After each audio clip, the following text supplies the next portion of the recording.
네, 여러분 안녕하십니까. 더불어민주당 서울특별시당 공식 팟캐스트 서당계 대선 특집 제4회 방송. 오늘은 세계 최고의 평화 전문가, 한반도 평화 어떻게 가능한가, 세계의 석학을 모시고 그 고견을 듣는 시간을 갖도록 하겠습니다. 여러분, 이분이 어떤 분인지 한번 맞춰보시기 바랍니다. 1945년 출생, 만주에서 태어나셨습니다. 현재 한반도 평화포럼 상임대표를 맡고 계시고요. 키와 몸무게는 프라이버시기 때문에 생략하겠습니다. 혈액형은 O형이고요. 한번 읽어볼까요? 1998년 3월부터 제11대 통일부 차관, 명지대학교 개공교수, 경희대학교 개공교수, 국가정보원 원장 통일특별보좌역, 그리고 2002년에서 2003년 2월까지 제29대 통일부 장관, 그리고 웬일입니까 이거? 제30대 통일부 장관에다가 원광대 총장님을 역임하신 우리 정세현 전 통일부 장관님 나오셨습니다. 인사해 주세요. 예, 여러분 반갑습니다. 그런데 우리 정청래 의원님이 세계 석학이라고 하는데 저는 세 개짜리 붙일 수 없는 수준이고 그다음에 석학이 못 됩니다. 예. 그럼 박학으로 하겠습니다. 박학. 한반도 평화 통일에 대해서 예. 박학다식한 이런 식견을 갖고 계시는 우리 정세현 통일부 장관님을 모시고 선거 때만 되면 항상 우리가 북한 문제 이런 문제가 나오는데 그런 문제가 왜 나오는지, 그리고 한반도 평화 통일은 어떻게 가능한 건지 한번 여쭤보도록 하겠습니다. 장관님, 어제 TV 토론 어떻게 보셨습니까? 예, 어저께 누구라고 내 이름은 거명할 수 없지만 너무 못하시는 분이 한 2번 있더구만요. 네. 예. 좀 안쓰럽대. 어제는 너무 못한 분이 좀 못한 걸로 돋보이고, 네. 또 잘한 분은 또 잘한 걸로 돋보이고. 그렇죠. 그래서 토론도 양강구도가 좀 형성된 것 같은 그런 느낌이 들었습니다. 그렇죠. 토론도 양강. 못하는 걸로 강하고, 네. 잘하는 걸로 강하고. 네, 그렇습니다. 어제도 여지없이 유승민 후보께서 문재인 후보한테 송민순 쪽지를 얘기했는데, 후배 장관이죠? 누가요? 송민순.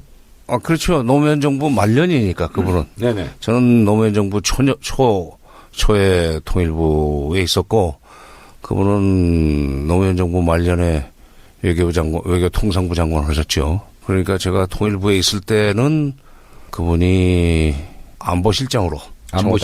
예. 계실 때입니다. 그분이 육자회담 대표 이런 것도 하지 않았습니까? 그렇죠. 육자회담 수석 대표를 하면서 사실은 2005년 9월 19일 날 나온 네. 9.19 공동성명. 네. 그게 이제 북핵 문제 해결의 로드맵이라고 평가를 받고 있는 건데, 네.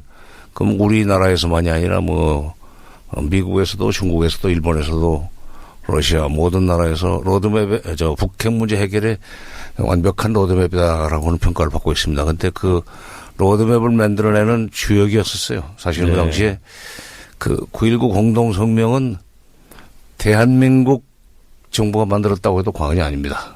그 당시 통일부 장관이 정동영. 그렇죠. 네. 정동영 장관 그리고 시절이죠. 김정일 국방위원장을 한 4시간 면담한 이후에 그 9.19 성명도 나왔죠. 9.19 공동성명, 그렇죠. 이제 2005년 6월 15일 날 평양에 올라가서. 네. 저도 그때 그 고문 자격으로 같이 갔었습니다만은. 그래서 6월 17일 날 정동영 장관이 백화원 초대소에서 김정일 위원장을 만났죠. 근데 그때 9.19 공동성명까지 논의가 된 건 아닐 거예요. 왜냐하면 그때 김정일 위원장이 정동영 당시 통일부 장관한테 했던 얘기가 2가지입니다. 네. 맨 처음에 발언했던 것은 그동안에 남쪽에서 쌀과 비료를 보내줘서 우리 인민들이 매우 고맙게 생각한다. 이거를 내가 우리 인민을 대신해서 감사 인사를 드리니 꼭 남쪽에 전해 주십시오.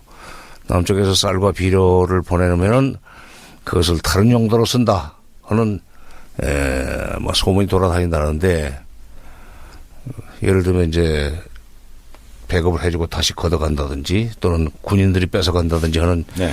이 얘기가 또 안 온다는데 그렇지 않습니다. 우리 고맙게 알고 있습니다 하는 얘기. 그게 첫 번째였었고, 두 번째가 육자회담에 곧 돌아가겠다 했었어요. 그러니까 네. 그때는 육자회담에 2005년 6월 중순쯤 되면은 북한이 육자회담에 빨리 들어오지를 않고 뭔가 밖에서 미적거리면서 자기네들이 요구가 관철될 때까지는 어느 정도 관철될 때까지는 회담에 돌아가지 않겠다고 때를 쓰고 있을 때입니다. 근데 이제 곧 육자회담에 돌아가겠다. 북한 표현으로 인차 돌아가겠습니다. 이제 그런 인차 돌아가겠다. 예. 그 얘기를 했었는데 그게 그 정도까지 얘기가 나왔다고 봐야죠. 왜냐하면 9.19 공동성명까지 거기서 틀이 짜여지지는 않고 예. 곧 나중에 이제 9월 달로 넘어가서 우선 첫째 남북 간에만 합의가 돼가지고 되는 건 아니고 그렇습니다. 미북 간에도 합의가 돼야 되고 그것도 한미 간에 그 다리 한미가 한국이 미국과 북한 사이에 다리를 놔줘야 돼요. 예. 그러니까 그때는 아직 9.19 공동성명은 그때 이제 제가 정동영 통일부장관한테 직접 들은 거는 자리에 딱 마주했고 50분이 원래 예정된 면담 시간이었답니다. 근데 정동영 통일부 장관이 아니 우리 민족끼리 통일하자 그러면서 어찌하여 통미봉남합니까? 통미봉남. 네. 미국하고만 대화하려고 그러고 남쪽은 봉쇄하고 그때 웃더라는 거예요. 김정일 국방위원장이. 그럼 우리 좀 심도 있게 논의해 봅시다. 그래서 이제 거의 5시간까지 갔다는 거예요. 그래서 그때 분위기가 좋아서 아마 김정일 국방위원장도 인차 육자회담에 나갈 것이다 하는 예고를 하고 그 이후로 분위기 조성이 되고 육자회담이 돼서 제가 알고 있기로는 분단 이래 아마 그 시기 2-3달 동안은 미국에서 우리한테 오히려 어떻게 돌아가냐 북한이 무슨 생각이냐 이렇게 정보를 오히려 습득했던 기간이라고 듣고 있었는데 그 말이 맞죠. 왜냐하면 6월 달에 간 뒤에 8월 15일 8.15에 북측에서 또 상당히 많은 수의 방남단이 와가지고 현충원에도 참배를 하지 않았어요. 네, 그렇습니다. 네, 현충원에 참배를 굉장히 하고. 이제 역사적인 사건이죠. 네, 역사적인 사건이죠. 그리고 이제 경주에도 다녀오고 경주에도 다녀오고 하면서 그때 남북 관계가 굉장히 뭐랄까 화해와 협력을 향해서 상당히 빠른 속도로 치닫는 그런 상황에 있었습니다. 장관님, 근데 이 방송을 듣는 분들을 위해서 좀 도움을 주셔야 될 게 육자회담이 도대체 뭐고 9.19 성명이 우리 역사에서 왜 중요한지 그걸 좀 설명해 주세요. 예, 육자회담은 2003년 8월 달에 시작이 됐습니다. 네. 근데 이제 그게 원래 회담이 시작된 것은 2002년 10월 달에 미국에서 우리한테 한국 정부에다가 통보를 해왔어요. 북한이 94년 클린턴 정부하고 체결한 미북 제네바 기본 합의라는 것을 이행은 하고 있는데 그걸 이제 플루토늄 폭탄을 만드는 것을 중지하는 그런 약속입니다. 네. 그런데 플루토늄은 아닌 것 같고 우라늄을 농축하는 그런 계획을 가지고 있는 것 같다. 좀 수상하다 하면서 한국 정부로 하여금 남북 관계를 좀 속도 조절을 하라는 그런 요청이 들어왔었어요. 그때는 제가 통일부 장관으로 있을 때입니다. 2002년 10월 달에. 그러니까 이제 그것 때문에 한미 간에 상당히 좀 불편했었어요. 왜냐하면 미국은 그런 혐의가 있다고 하면서 남북 관계를 좀 속도 조절을 하라고 그러고 우리는 증거를 내라. 증거가 있어야 뭐 속도 조절하든지 북한을 압박하든지 북한을 공격하든지 할 거 아닌가 그러는데 그런 얘기를 하는데 그쪽에서는 미국에서는 구체적인 물증은 없고 심정이 확실하고 몇 가지 방증 자료는 있다 하는. 그러니까 플루토늄을 생산하는 것 같다는 것은 핵물질을 만드는 것 같다. 예, 우라늄. 예. 네, 우라늄을. 그러니까 그거를 캐 가지고 고강도 알루미늄 튜브에 넣고 계속 전기로 돌리면 그것이 이제 정제가 돼서 순도가 93% 내지 95% 되면 바로 그 폭탄을 만들 수 있습니다. 그러니까 굉장히 위협적인 거죠. 우라늄 폭탄을 만들기가 쉬우니까. 근데 약간 그 우라늄, 고농축 우라늄 프로그램 문제를 걸고 부시 정부가 북한을 이제 압박해 들어갈 때 우리 정부가 참 곤혹스러웠었습니다. 네. 증거도 없이 밀어붙이니까. 그렇게 해서 결국 이제 남북 관계도 상당히 제약을 받았는데 2003년으로 들어오면서 미국이 처음에 오자회담을 하자고 그랬어요. 어디를 빼는 겁니까, 그러면? 러시아를 뺀. 그러니까 러시아를 뺀. 미국, 한국, 일본, 그리고 북한. 북한은 좀 문제를 일으킨 나라니까. 그리고 중국. 오자회담을 열자고 이렇게 제안을 했었는데 북한이 그걸 거절했어요. 네. 북한이 거절을 하고 회담에 나오질 않았었습니다. 그리고 그해 7월 달에 서울에서 남북 장관급 회담이 열립니다. 네. 서울에 왔을 때 제가 이제 신라호텔에서 장관급 회담을 했는데 복식 대표를 설득을 했죠. 그때 대표가 누구였습니까? 저쪽은 김영성. 아, 김영성. 그러니까 얼굴 좀 이렇게 좀 잘생기시고 핸섬하게.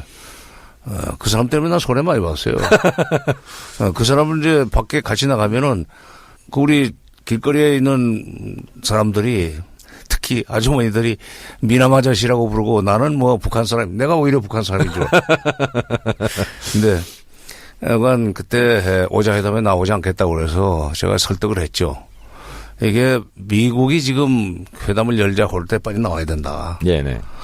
당신 내가 결벽하면은 거기 와서 얘기를 하면 되는 거고, 그다음에 그걸 통해서 뭔가 지금 받아내야 될 것이 있으면 그 받아내는 것도 회담을 통해서 결정을 해야지 밖에서 이렇게 때만 쓰면 되겠는가 해서 이제 설득을 해가지고 오자회담이 아니라 육자회담에 돌아오는 쪽으로 얘기가 돼갔습니다. 네네. 그러니까 러시아 하나를 보탠 겁니다. 네. 그래서 육자회담이 바로 됐습니까? 8월 달에 열리죠. 8월 달에. 근데 이제 북한에서 처음에 오자회담을 거부하는 이유가 간단했었어요. 중국이 이미 미국 편이다.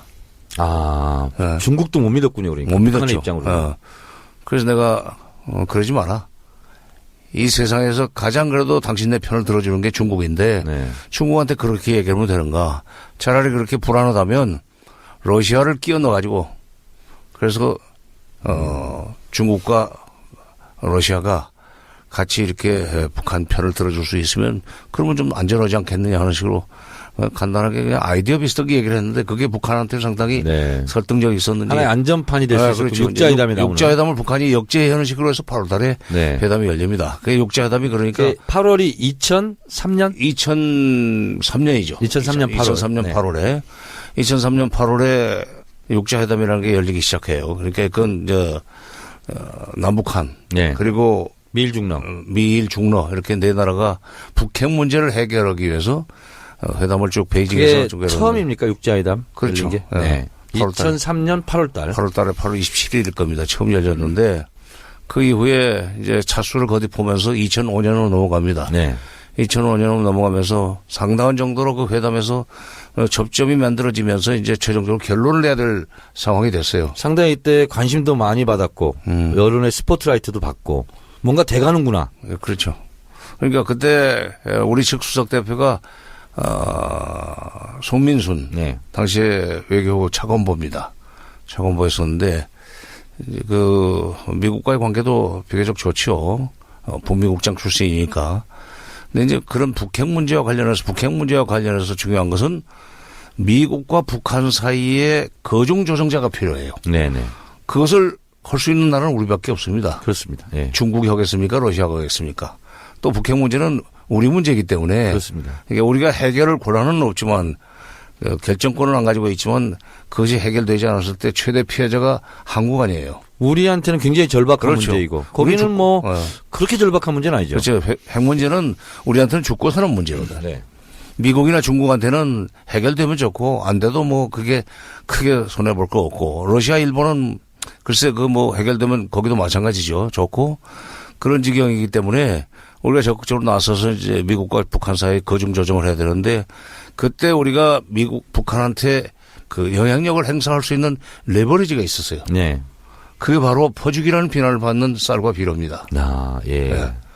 그 대북 인도적 차원의 지원이라는 것이 그 당시 북핵 문제를 푸는 데서 굉장히 중요한 지렛대 역할을 했어요. 북한에게 어쨌든 같은 민족이라는 동질감도 주고 우리가 그래서 성의를 다하고 있다. 그렇죠. 그러니까 북한의 마음을 좀 녹이는 거죠. 그렇죠. 그리고 그게 사실 햇볕 정책이죠. 그렇죠. 그러니까 뭐 북쪽 사람들이 그런 식의 얘기를 노골적으로 묻지 못하지만은 이게 내년에도 이런 쌀과 비료가 지원될 수 있겠는가 하는 것에 대해서 굉장히 궁금해합니다. 네. 장관님 좀 이제 시간이 없으니까 좀 건너뛰어서 그래서 이제 9.19 성명이 나왔어요. 이게 이제 사실은 9.19 성명대로 됐으면 됐는데 이게 이제 깨진 게 제가 알고 있기로는 미국이 방코 델타 아시아 그 문제를 치고 나왔잖아요. 그게 좀 저는 좀 유감스럽던데. 예. 사실은 그게 이제 9월 19일 날 합의서가 발표가 되지만 네. 그러기 전에 9월 15일 고 며칠 동안 한 2, 3일 회의를 쉬고 있었습니다. 네. 쉬고 있는데 9월 15일자 우리 신문에 조그맣게 북한이 그동안에 위조지폐를 그려가지고 네. 해외에서 돈 세탁을 한 뒤에 그걸 마카오에 있는 방코 델타 아시아라는 데다가 저금을 해놓고 있다. 네.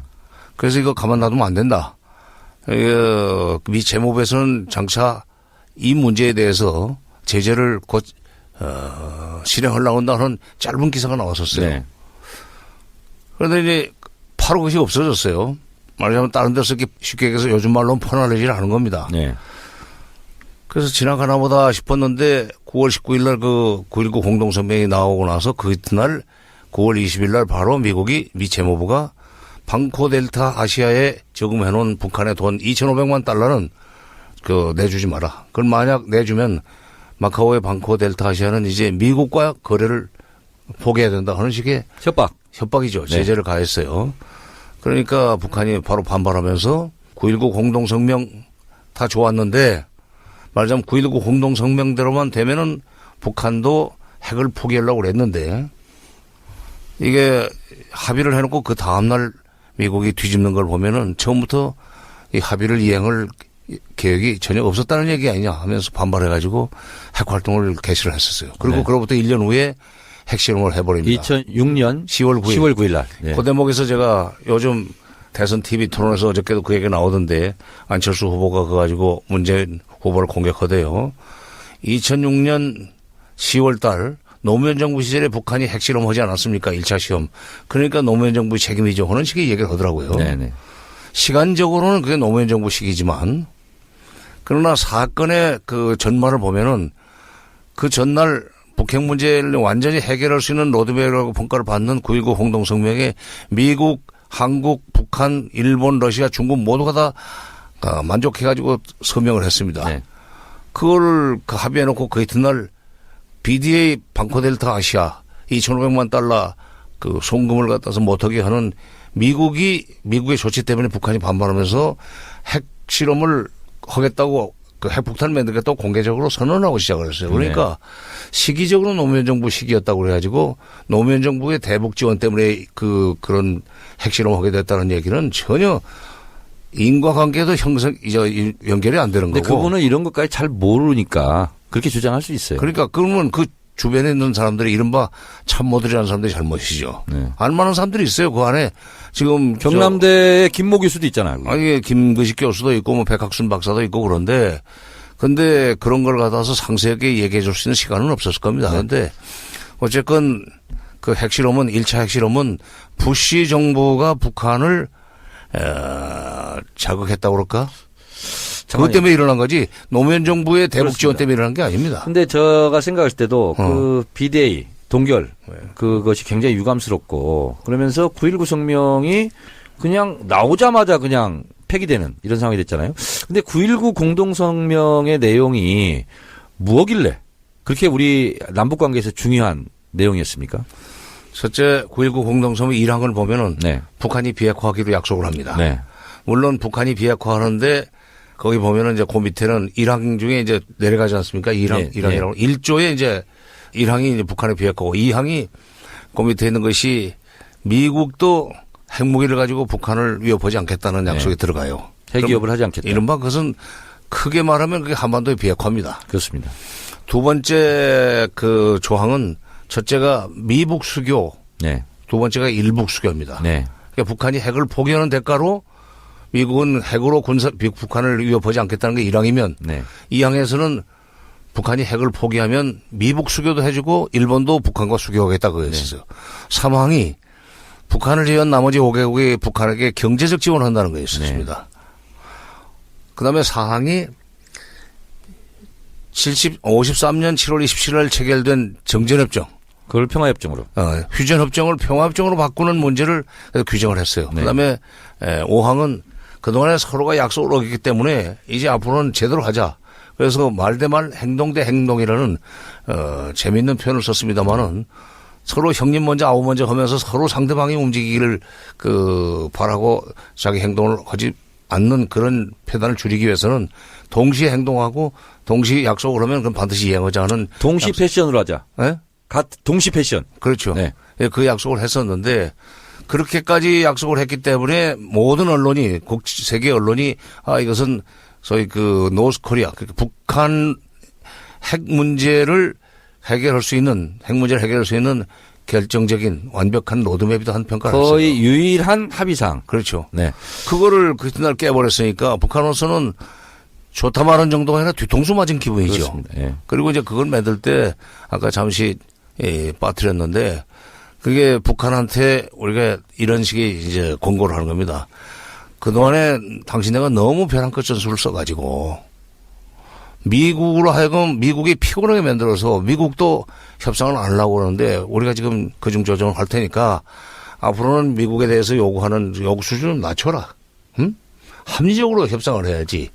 이렇게 설득을 하고 그걸 가지고 어느 정도 이제 그쪽에 수긍을 하면 그걸 가지고 미국을 다시 설득을 해서 우리가 북한을 이런 정도 만들어 놨으니까 미국도 무턱대고 북한을 압박하는 그런 식의 협상은 좀 삼가했으면 좋겠다 하는 식으로 해가지고 예, 서로 접근할 수 있도록 만들어 놓고 이제 중국한테 이게 우리가 이 정도 만들어 놨으니까 결론 냅시다 해서 만드는 것이 9.19 공동성명이고 네. 그거 만들 때 당시에 송민순 외교부 차관보 우리 즉 육자회담 수석 대표가 참 일을 많이 했어요. 이번에 뭐 그 회고록은 좀 별개의 문제고. 네. 자, 그런데 제 기억으로요. 9.19 공동성명에 나온 한반도 비핵화, 그리고 북미 수교, 북일 수교, 그리고 경제협력 이런 부분이 사실은 그것에 대한 시도가 2000년에 있지 않았습니까? 올브라이트가 평양에 가고 그리고 김대중 대통령과 클린턴 대통령이 대체적으로 9.19 성명 내용에 나온 내용대로 대체적으로 컨센서스를 형성하고 엘고어가 당선이 됐으면 클린턴이 평양에 갔다. 그러면 그것이 한방 해결됐다. 그런데 이 운명이 비껴갔다. 이런 게 있지 않습니까? 그렇죠. 그런 측면이 있죠. 근데 이제 그 올브라이트가 평양에 간 것은 그 전에 북한의 조명록 그 차수 네. 국방위원회 제1부위원장이 평양에 가서 이제 클린턴을 만난 데 대한 답방 형식으로 갔지만은 사실은 그게 올브라이트의 방북은 클린턴 대통령의 방북을 준비하기 위한 사전 그렇죠. 방문 행보에 있었습니다. 근데 그날 그 10월 25일로 기억을 하는데 10월 25일 날 백화원 초대석까지 와서 김정일 위원장이 올브라이트 국무장관한테 했던 얘기가 회고록 마담 세크리터리 페이지 465. 465. 465. 마담 세크리터리. 세크리터리. 예, 마담 세크리터리. 시크리터리가 아니라요. 난 갑자기 무슨 비밀스러운 이런 건 줄 알았어요. 세크리터리. 세크리터리. 예. 예, 마담 세크리터리. 근데 거기 보면은 이런 얘기가 있어요. 냉전이 끝나고 나서 김정일 위원장이 얘기입니다. 네. 냉전이 끝나고 나서 남쪽에 있는 미군에 대한 우리의 생각이 바뀌었습니다. 예. 과거에는 것이 우리를 하여튼 위협하고 무슨 견제하기 위한 그런 무장력이었었다면 냉전이 끝난 뒤에 미군은 동북아시아에서 지금 소위 균형자 역할을 하고 있습니다. 균형자 역할. 예. 거기 영어로 보면 play stabilizing role이라고 했어요. 네. 균형자 역할을 하고 있다. 그러면서 우리는 이미 미국한테 미국이 우리와 수교만 해준다면 남쪽에 있는 미군을 철수하라는 요구를 하지 않겠다는 얘기를 이미 해놨습니다. 네. 그게 92년 1월 22일 날 얘기예요. 네. 그 당시에 김일성 생전이지만은 남북 간의 기본합의서도 만들고 유엔에 동시가입도 하고 뭐 이렇게 만들어 놓고 나서 북한에서 당시 국제비서였던 김용순을 뉴욕으로 보냅니다. 여기 보내가지고 미 국무부 부장관 아놀드 켄트를 뉴욕으로 불러내가지고 획기적인 제안을 했어요. 네. 수교만 해달라. 네. 그러면 우리가 앞으로 남쪽에 있는 주한미군 철수를 요구하지 않겠다. 그리고 미군은 통일된 뒤에도 조선반도에 한반도에 남아있을 수 있다고 생각한다. 물론 유산과의 역할은 바뀌겠지만이라고 하는 얘기를 합니다. 근데 그때 아버지 부시가 그걸 거절해버렸어요. 그러니까 북한의 입장으로는 미국은 불구대천의 원수 아닙니까? 네. 근데 불구대천의 원수와 수교를 맺겠다. 이건 엄청난 변화죠. 그렇죠. 그러니까 불구대천의 원수는 그러니까 수교를 안 하고 계속 군사적으로 압박을 하기 때문에 원수인 거고. 네. 그럼에도 불구하고 원수지만은 당신네가 우리하고 수교만 해준다면은 미군이 있는 조건에 얼마든지 수교를 할 수 있다. 미군 안 나가도 된다는 얘기를 했단 말이에요. 그러니까 이미 그런 얘기를 미국에 건네놨습니다 하는 얘기를 2000년 10월 25일 날 또 해요. 네. 김정일이 울브라이트에게. 올브라이트한테. 그러니까 그때 그런 식으로 이제 얘기를 했는데도 불구하고 당시 그게 이제 클린턴 정부 말년 아닙니까? 네. 사실은 그런 얘기까지 했고 아까 말씀하신 정 의원 말씀하신 대로 클린턴 대통령이 평양을 갈 수 있었으면 거기서 그런 조건으로 북미 숙여 미북 수교 문제가 상당히 빠른 속도로 그렇습니다. 진전이 됐을 겁니다. 그래서 미국은 북한의 체제를 인정하고 그렇죠. 어떻게 보면 정치의 후견인 역할을 하고 그렇죠. 일본과 또 북한이 수교를 하고 일제배상금 그걸 네. 또 일본이 다 주고 네. 그리고 남북 철도도 연결하고 그리고 정재원 협정을 평화협정으로도 바꾸고 그렇죠. 불가침 선언하고 그리고 북핵 완전 영구 불능화 이것도 그렇죠. 하고 참 그랬으면 아니 그러니까 좋았을 텐데. 그야말로 우리 민족이 평화롭게 살 수 있고 동북아시아에 평화가 올 수 있을 뻔했는데 그런데 그 안 되려니까 뭐 도둑이 되려면 개도 안 짖는다는 속담이 있습니다만은 이게 고가 그렇게 떨어져 버리지 않습니까? 그러니까 김대중 대통령이요 제 지역구지 않습니까 동교동. 그렇죠. 그래서 가끔 인사 가면 한 50분 정도 강연을 하세요. 남북 관계 이 부분에 대해서 그 다음에 이 얘기를 하시더라고요. 울브라이트 갔던 얘기 하면서. 결론이 뭐냐면 참 우리 민족이 박복하다. 그리고 천추의한이다. 이런 말씀하시더라고.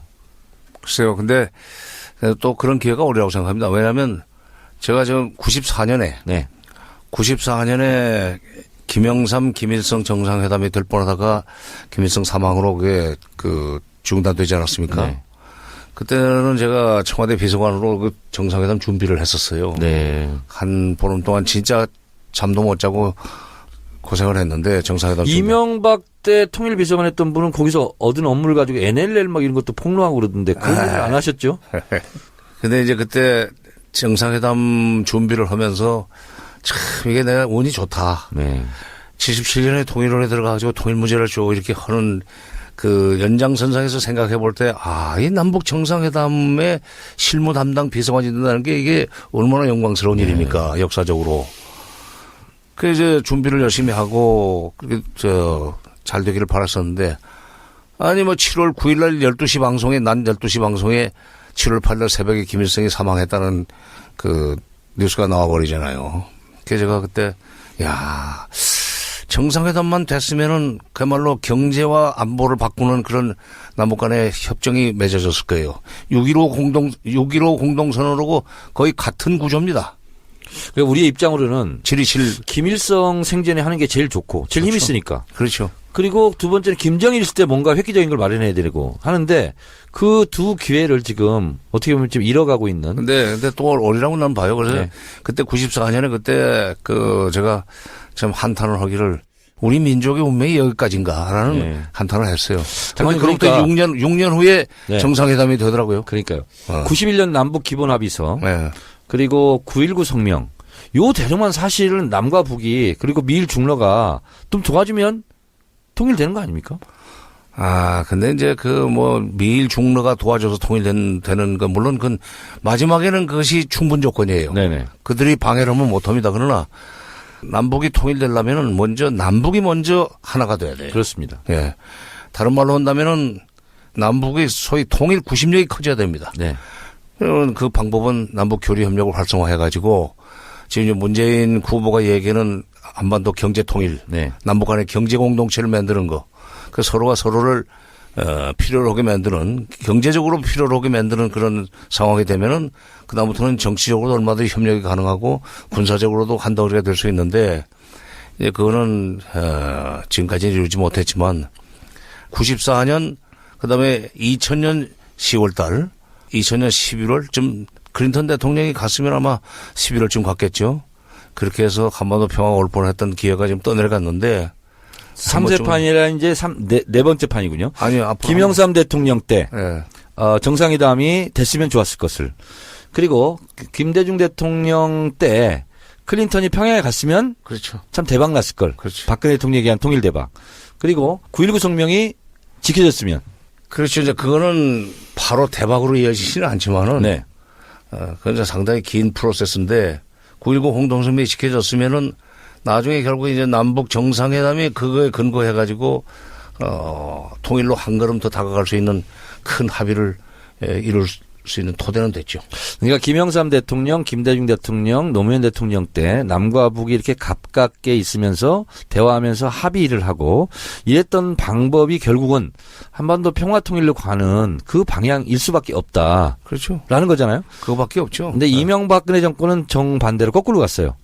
지금 한라인도 끊어지고 뭐 남북 교류는 뭐 완전히 지금 뭐 차단되고 금강산 개성공단이 지금 뭐 폐쇄된 이런 상황이지 않습니까? 그러면 문재인 대통령 시대, 문재인 대통령이 된다면 이 방향으로 가는 수밖에 없겠죠. 그렇죠. 네, 이미 그렇게 얘기를 했고, 그러니까 뭐 여러 가지 다른 경쟁자들이 금강산 관광 재개나 개성공단 조업 재개에 대해서 뭐 그 시비를 거는데 유엔 제재는 어떻게 하고 즉각 재개한다는 거냐 하는 식으로 시비를 걸고 하지만 그건 얼마든지 피해갈 수 있는 그 방법이 피해간다기보다는 얼마든지 그건 해결할 수 있는 방법이 있습니다. 그러니까 저쪽에서 지금 문재인 후보가 당선이 되면은 분명히 김대중 노무현 정부의 시절의 대북정책 또는 통일정책의 연장선상에서 남북관계를 풀어나가려고 할 것이다 하는 기대를 가지고 있을 거예요. 네. 저는 그렇다고 봐요. 예를 들면 지금 금강산은 그대로 놔뒀지만은 금강산도 그대로 있죠. 그러나 개성공단의 기계라든지 이런 거 전부 다 그대로 그냥 온전하고 있습니다. 그러니까 남쪽이 다시 녹이 슬고 있죠. 녹이야 쓸고 있지만 가서 그 뭐 닦고 조이고 기름치면 될 거고 네. 또 필요하다면은 새 기계를 가지고 들어가면 되는 거니까 큰 어려움은 없을 거예요. 어쨌건 북쪽에서도 남북 관계가 안정적으로 발전되는 것을 기다리고 있다고 봐요. 장관님 그러면 우리가 뭐 그냥 명제적으로 전쟁은 절대 안 되는 거 아닙니까? 그리고 무력 통일은 절대 안 되고 평화 통일을 해야 되지 않습니까? 그러면 남북 관계가 좋아지고 그리고 김대중 노무현 대통령처럼 남북 화해 시대가 열리면 우리 국민들한테는 뭐가 좋은 겁니까? 우선 첫째, 남북 관계가 좋아진다는 게 별거 아닙니다. 남북 관계가 좋아진 게 징표는 국민들의 안보 불안감이 현저하게 떨어지는 거예요. 네. 지금 남북 관계가 꽉 막혀 있는 상태에서는 사소한 그 총소리도 비무장지대 쪽에서 나는 총소리도 이게 불안하게 들잖아요. 네네. 사실 저도 그 어린 시절에는 6.25 이후에 제가 이제 45년생이니까 6.25를 겪은 사람입니다. 피난 가서 빨치산도 받고 새벽만 되면은 저건 빨치산에 내려가요. 총소리도 네, 들리고. 네. 어디서 사셨습니까? 저요? 네. 전라북도 장수군 쪽으로 이제 피난을 갔으니까. 예. 지리산 밑입니다, 거기가. 그래서 뭐 중고등학교 때까지도 어디서 큰 소리만 터지면 심지어 지나가던 버스가 그 펑크 나는 뻥크 소리만 나도 이게 총소리 같아가지고 깜짝하게 놀래고 이것도 저 북쪽에서 또 쳐내려왔나 하는 그런 이제 공포를 느끼고 그랬었는데 그러니까 남북 관계가 좋아지면은 김대중 노무현 정부 시절에 대해서 지금 우리 국민들이 별로 의식을 못하는 것이 그때 안보 불안감을 덜 느끼고 살았다는 것을 체감을 못하는 것 같아요. 그러니까 스트레스가 없어진다. 안보 스트레스가 없어지죠. 네. 근데 지금은 사소한 이 충돌에도 가령 북쪽에 말폭탄 가지고도 좀 겁을 내야 되지 않습니까? 네. 예를 들면 뭐 목함지뢰 사건 같은 거 났을 때 이게 전쟁 나는 거 아닌가 얼마나 불안했어요. 더구나 지금 이제 금년 4월 유기설이라는 게 상당히 널리 퍼져나가고 있지 않습니까? 일본에서 4월 유기설을 퍼나르는 것 같은데 근데 자기네들 국내 정치적인 목적이 나는 있다고 봐요. 또 우리 국내에서도 지금 선거철에 보수 결집을 위한 일종의 소재로서 4월 유기설을 퍼뜨리고 있는데 그전 같으면은 김대중 노무현 정부 시절에는 이런 4월 유기설이건 뭐 5월 유기설이 나올 수가 없었어요. 그렇죠. 예. 북한이 무슨 짓을 하려고 그런지 하는 것은 평양을 매일 그 사람들이 출입을 하기 때문에 저들의 소위 흉중을 상당히 많이 읽어낼 수 있었죠. 네. 안보 불안감이 없어지고 두 번째는 뭐가 좋아집니까? 그다음에 남북이 잘 지내고. 안보 위기 지수가 올라가면은 소위 한국의 신용평가, 경제적 신용평가가 등급이 내려가지 않습니까? 네. 코리아 리스크라는 게 있잖아요. 그래서 이게 전쟁 위험이 있다 하면은 우선 해외에서 들어오는 투자들이 빠져나가죠. 경제가 위축되고 바로 그렇죠. 악영향을 주죠. 증권시장이 출렁거리고 그다음에 투자가 안 들어오고 그다음에 수출도 안 되고 이런 경제적으로 어려움에 처하게 되죠. 근데 이제 전체 국민의 안보 불안감 없어지고 경제적으로 안보 때문에 생기는 코리아 리스크를 예방할 수 있는데 그게 이제 하도 이명박 정부 박근혜 정부 9년 동안 그 정반대의 상황에서 살다 보니까 이제 이런 그 위기도 별로 안 느끼는 것 같아요. 우리 그러니까 국민들이. 목함지뢰 사건 때 한국경제신문 발표에 의하면 34조가 빠져나갔답니다. 하루 동안. 그러니까 국가 예산은 10분의 1이 거의 빠져나가는 거죠. 그렇죠. 그러니까 남북 관계가 안 좋아지면 안 좋아질수록 우리 경제는 더 휘청거리고. 우리 국민들이 그냥 그 원리를 알아야 돼요. 네. 그러니까 남북 관계가 안 좋아지면은 경제가 당장 영향을 받고 그다음에 그 국민들 이른바 이제 접적 지역이라고 우리가 쓰지요. 접적 지역이라고 쓰는 경기도 북부, 강원도 네. 북부, 북한과 가까운 데 있는 사람들은 얼마나 불안하겠습니까? 네. 그러니까 그다음에 또 해안선 쪽도 뭐 경기도 뭐 인천 뭐 백령도 이런 데는 항상 그런 불안감 속에서 살 수밖에 없잖아요. 그러니까 그런 것을 줄여줄 수 있는 것이 바로 남북 화해 협력인데 이걸 가지고 자꾸 무슨 뭐 퍼주기니 무슨 뭐 끌려다니니 하면서 공격을 해야 되니까 진짜 좀 제가 볼 때는 답답해요. 저 이제 그럼에도 불구하고 어쨌든 이명박근혜 정권을 거치면서 어쨌든 반북의식, 반공의식, 이 적대의식은 더 높아진 거 아닙니까? 사실상. 그리고 그 9년 동안 통일을 하자, 남북이 잘 지내자 그러면 종북 세력으로 종북 사냥을 너무 많이 했단 말이에요.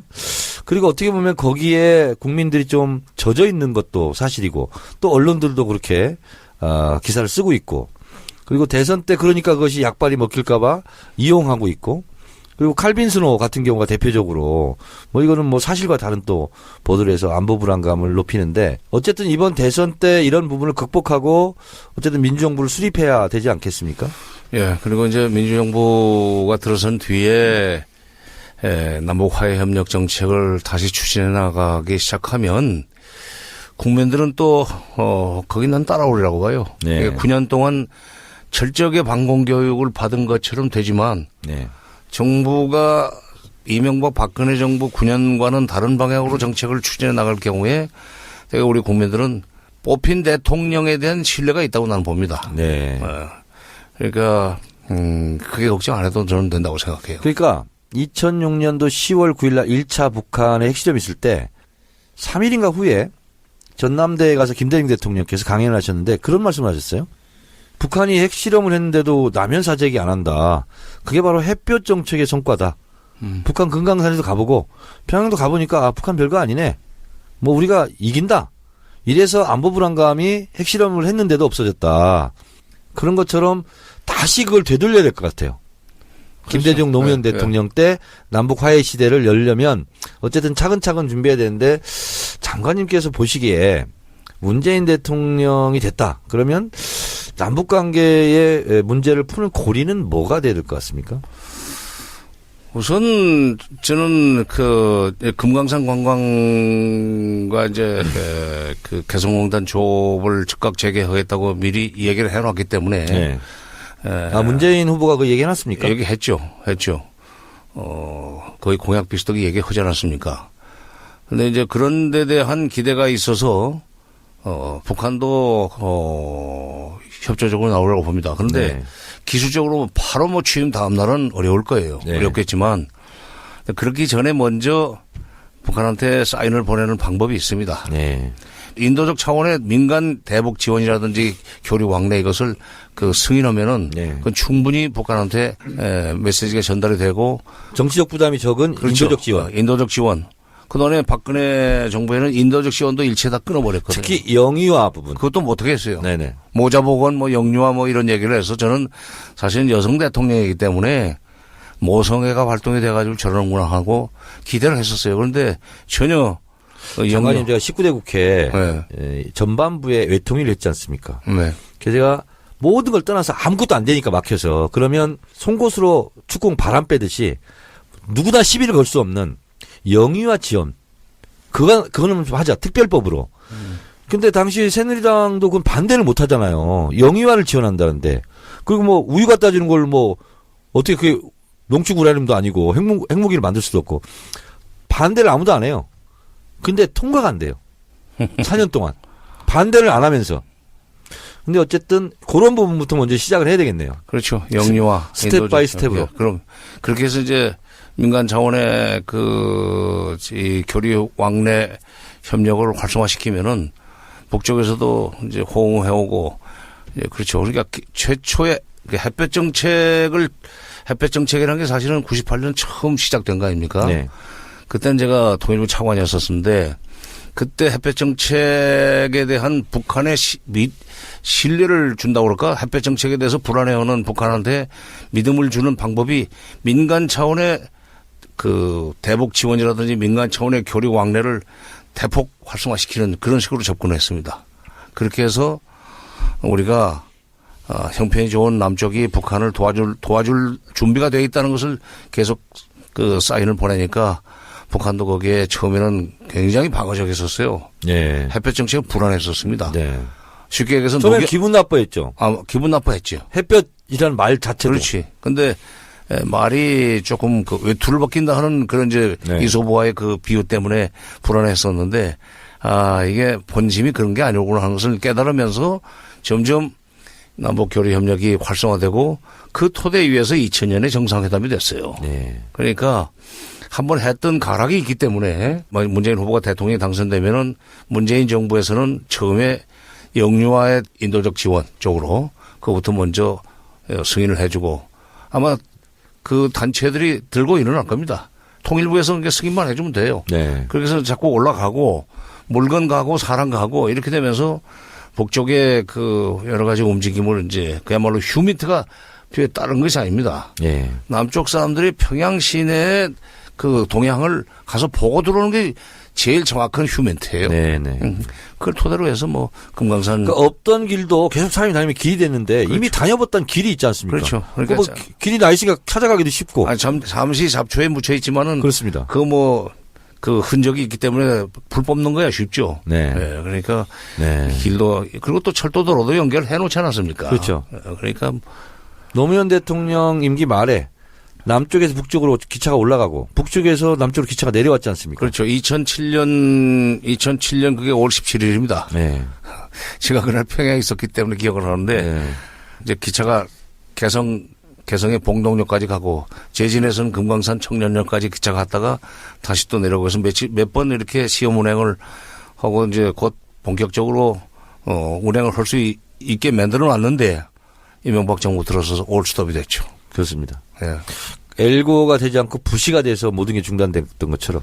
그런 측면이 있죠. 예. 예. 근데 장관님 저는 좀 요즘 대선 시기라지만 아무리 그래도 이해 안 가는 것이 박지원 당대표가 김대중 대통령 따라서 평양 가가지고 김정일 위원장하고 뭐 악수도 하고 이러면서 아무리 표가 급하더라도 뭐 주적이라고 지금 계속 주장하고 있는 거에 대해서는 어떻게 생각하세요? 글쎄요, 그거 취소하지 않았어요? 계속 지금도 주적론입니까? 지금도 주적입니다.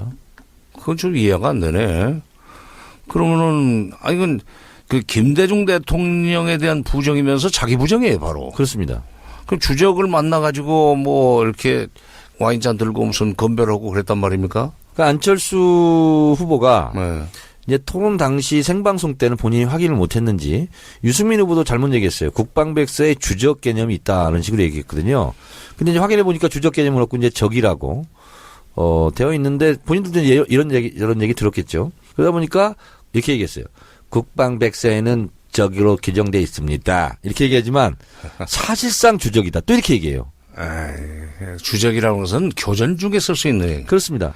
교전 중에 그야말로 총풀이 서로 겨누고 있는 교전 중에 있는 상대가 주적이고 그다음에 그쪽의 동맹이라든지 이런 것은 이제 보조적인 적이죠. 근데 주적이라는 용어는 제 기억에 95년 국방부에서 발간한 국방백서에 처음 나왔다 그 뒤에 없어졌습니다. 네. 그때 95년이라는 상황은 김영삼 정부 시절인데 94년 3월 달에 판문점에서 회담을 할 때 그때가 이제 부총리급 총리급 교환을 위한 실무회담인데 통일부 차관이 나갔었고 저쪽에서는 조평통의 뭐 서기국장인지 하여튼 박영수라는 사람이 나와가지고 이 얘기를 주거니 받거니 하다가 서울 불바다 발언을 꺼냈어요. 저도 기억이 납니다. 그게 아마 3월 14일인가 그럴 겁니다. 4월 13일인가 3월 14일인가. 그러면서 굉장히 이제 국민 정서가 나빠졌어요. 예. 나빠지면서 그 북한에서 불바다 발언을 내놓은 거에 대한 일종의 우리 측의 대응이 95년 판 국방백성은 대개 이제 94년 연말에 나오는데 그때 거기에다가 이제 북한을 주적이라고 표현을 했었지만 그러고 난 뒤에 그게 한 번 나오면 한 3, 4년 가나요? 근데 그 뒤부터는 이제 빠졌어요. 그래서 현실적인 위협 또는 그냥 적 이렇게만 표현했고 미국도 스레트 위협으로 표현하지 그렇죠. 에너미로 표현 안 하지 않습니까? 에너미라는 단어와 스레트는 그 의미상 현격한 차이가 그렇습니다. 있죠. 그러니까 95년에 국방백사에 한 번 나왔던 주적이라는 말을 지금도 20년이 넘은 얘기인데 지금도 쓰고 있다고 얘기를 하면은 그건 조금 잘못된 거죠. 책을 봐도 시험을 보려면은 최근 나온 참고서를 봐야 시험에 붙을 수 있지. 이게 해방 직후에 나온 참고서를 들고 어디 수능을 보러 갑니까? 저는 장관님 더 이해가 안 가는 것이 유승민입니다. 유승민이 위스콘신 경제학 박사 출신이지 않습니까? 네. 그러면 경제학 박사를 따려면 기본으로 케인즈를 공부했을 텐데 예? 평화에 대한 경제적 결과라는 아주 유명한 책. 1차 세계대전이 끝나고 파리 평화회의에 영국 대표로 갔다가 독일에게 패전국에 너무 많은 배상금을 물린다. 이러면 또 위험하다. 그래서 영국으로 돌아가가지고 그 유명한 명절을 남겼는데 이거 기본으로 배우는 거 아닙니까?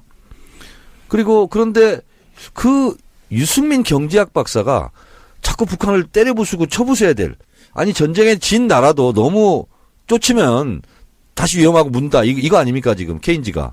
왜 유승민은 왜 그래요 도대체? 글쎄요. 네, 뭐 그분이 뭐 왜 그런지 모르지만 아마도 표를 의식해서 그러니까 보수 성향의 사람들은 반복적인 색채가 분명한 사람을 밀게 돼 있다는 계산 때문에 그런 거죠. 그러니까 경제학자로서 고계산을 먼저 한 거죠. 네. 케인즈의 뭐 이론은 그거는 별로 중요하지 않고 지금 당장 나한테 표를 보낼 수 있는 사람들 또는 나한테 표를 보내게 만들려면 사람들이 보수 성향 사람들의 마음을 움직여야 되는데 그러려면 반부식을 활용할 수밖에 없다. 그래서 주적이라는 것도 자꾸 들고 나와서. 예. 자, 장관님이 이제, 장관을 하셨고, 그리고 통일 부분에 대해서는 뭐, 제가 봤을 때는 국내에서 최고면 세계에서 최고입니다. 에이. 남북 관계에서 국내 최고면 세계 최고죠. 그리고 어쨌든, 이론도 아시고, 또 실제 현장에서 장관도 해보셨고 하는, 그런 경륜에서 한 가지 여쭤보겠습니다. 이제 좀 마무리할 시간인데요. 문재인 대통령 시대가 됐다. 그러면 통일부 장관은 어떤 사람이 돼야 됩니까? 저는 지금 문재인 정부가 들어서 가지고 과거에 김대중 정부 노무현 정부 시절의 남북 관계를 복원을 해야 만드는 일종의 역사적 사명이 있습니다. 네. 물론 햇볕 정책 1.0 그 버전으로 그대로 갈 수는 없어요. 그렇습니다. 햇볕 정책 2.0 내지는 뭐 필요하다면 햇볕 정책 3.0도 그 생각을 해봐야 되는데 제 생각은 그래요. 현장 경험을 가지고 있는 사람이 바로 일을 시작을 해야 처음부터 시간 낭비 없이 바로 상황을 연습생은 안 된다. 복원할 수 있다 하는 생각이 들어요. 그래서 제가 그 비슷한 얘기도 했어요. 문 대표한테 과거에 과거 정부에서 이른바 캠프 출신들, 캠프에 교수들이 많이 옵니다. 네. 교수들 들으면 기분 나빠할 텐데, 교수들을 그 정책 결정 책임이 있는 자리에 갖다 놓으니까, 수습이 기본이들 6개월이더라. 네. 그러니까 93년도 그때 김영삼 정부 출범할 때 전부 교수들이었었습니다. 네. 뭐 외교부 장관, 뭐 외교안보 수석, 그 안기부장, 그다음에 또 무슨 장관이 있나. 국방장관은 군인이었었지만, 통일부 장관. 전부 교수들이 그 각양각색의 자기 개성이 강한 분들이 교수들이 그 외교안보 부처를 맡아놓으니까 자기 주장을 한번 내놓으면 꺾지를 않고 타협이 안 돼요. 그리고 또 이 정부에서 일을 하면 그 부처의 관료를 장악하는 게 중요해요. 네. 그냥 높은 삶이라고 해서 무조건 따르지 않습니다. 관료라는 게 좀 고약한 기질이 좀 있어요. 저도 뭐, 그 출신이긴 하지만은. 그러니까, 관료를 장악할 수 있는 그런 장악력과 그 다음에 경험. 이론은 별로 중요하지 않아요. 네. 이론은 얼마든지 밖에서 지원받을 수 있습니다. 교수보다는 현장 감각이 있고 정무 감각이 있는. 그렇죠. 그런 분이 했으면 좋겠네요. 외교부도 마찬가지고 정권 초에는 정말. 네. 그래서 제가 정권 초에는 현장 경험을 가지고 있는 분들이 처음에 그 털을 닦아야 되고, 그래서 어느 정도, 잘 굴러가면 그때는 이론가들이 들어가도 되죠. 제가 통일부 장관을 안 해봐서 모르는데요. 네. 대통령이 힘을 실어줘야 통일부 장관이 일을 잘합니까? 아니면 통일부 장관이 노력을 해서 대통령 마음을 움직여야 일을 잘합니까? 그거 두 가지 다 안 돼요. 그렇죠. 예. 왜냐면, 저는 사실 참 이러기가 좀 편했었어요. 네. 김대중 대통령하고 마인드가 비슷하시니까. 김대중 대통령은 뭐 기본적으로 장관들한테 힘을 실어줬습니다. 네. 그러니까 통일부뿐만 아니고 네. 그 장관들의 보고를 대면 보고 받으면서 아주 상세하게 토론식으로 보고를 받으시기 때문에 보고하는 재미가 있었죠. 네. 그리고 그렇게 해서 아주 적극적으로 그래요. 그렇게 하면 되겠구만. 뭐 그런 방향으로 하시오. 이렇게 힘을 실어주니까 이러기가 참 좋았었죠. 이렇게 편했었는데 그러려면은 본인이 또 대통령으로부터 그런 신임을 받고 대통령이 통일부 장관이 됐건 외교부 장관한테 힘을 실어주려면 본인 자신이 대통령을 자기 사람으로 탁 벗어볼 수 있는 정도의 실력을 갖추고 있어야 돼요. 그렇죠. 대통령을 설득해야 되니까. 그렇죠. 대통령으로 하여금 대통령이 자기가 건의한 것을 100% 받아들이고 오케이 그렇게 하면 되겠구만. 요거 하나만 좀 다시 좀 보태보시오. 하는 식의 코멘트를 할 수 있을 정도로 본인이 준비를 많이 해야 돼요. 장대 문제는 네. 그런 식견이 없는 대통령인 경우는 그것이 불가능하지 않습니까? 그렇게 되면은 그거는 참 뭐 대면 보고 받을 실력이 없는 대통령. 경험하지 않았어요. 그러니까요. 그러니까 그 실력이 없어서 그래요. 그렇죠. 뭐냐면 사실 장차관 또는 수석비서관들 앞에서 어설프게 코멘트했다가 무시당할까 봐서 불안하면 그 대면 보고 없는 겁니다. 그렇습니다. 왜냐하면 거긴 다 그 분야의 최고 전문가들이라고 와 있는데 또 여러 분야에 대해서 본인이 어떻게 다 알 수도 없고 그러지 않습니까? 그래도 김영삼 대통령의 경우에는 뭐 제가 이제 그분 시절에 비서관을 했기 때문에 좀 말씀을 드릴 수 있는데 그분이 그렇게 박식하지는 않아요. 네. 그래도 그분은 감이라고 그럴까? 그다음에 장차관들 또는 수석비서관들이 얘기를 들으면서 질문을 해요. 이게 상당히 입력이 되고 있다는 얘기지. 질문을 해요. 그리고 질문을 하면 뭔가 좀 안다는 그렇죠. 얘기인데. 그러니까 대부분 그 정도는 됩니다. 네.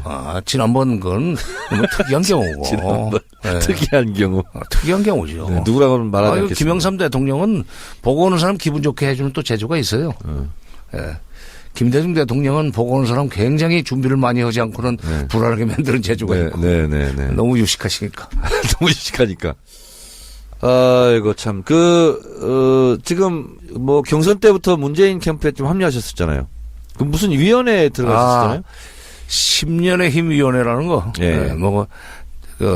김대중 노무현 정부 시절에 장차관을 지냈던 분들이 한 60명이 모였다고 그래요. 그래요? 모였다면서 저는 그냥 간판 노릇이나 해달라고 해가지고 이름을 올렸는데, 나중에는 이게 상당히 중요한 역할을 해야만 되는 그런 상황으로 점점 좀, 상황이 발전이 돼가지고 요즘은 회의하느라고 좀 매주 정기적으로 목요일날 회의를 하는데 오전에 지난주에도 주말에 갑자기 강남에서 모여가지고 바로 문 후보가 TV 토론 같은 데 쓸 수 있는 토킹 포인트 이런 정리를 해서 바로 보내고 이제 그런 역할을 좀 했습니다. 네. 저도 이제 현역 국회의원 8년 했지 않습니까? 네. 저도 이제 이러저런 장관을 파트너를 만나서 국정감사도 하고 업무 보고도 받고 이렇게 하면서 저에 대해서도 정청래가 실력이 있네 없네 이렇게 정부 부처에서 보겠지만 저도 저 장관은 좀 맹탕이네. 저 장관은 좀 디테일이 좀 있네. 저는 디테일이 없으면 평가하지 않습니다. 그래서 그냥 두루뭉실하게 얘기를 해요. 실력이 없으면. 그리고 디테일 얘기하면 그냥 어물쩍 넘어가고. 저도 이제 그런 사람 경험을 저도 이제 하게 되는데, 제가 정치권에 와서 경험한 바로는 정말 디테일에 강하고, 기본 가치와 방향이 저하고는 딱 맞는 분이 바로 우리 정세 장관이 진짜입니다, 이건.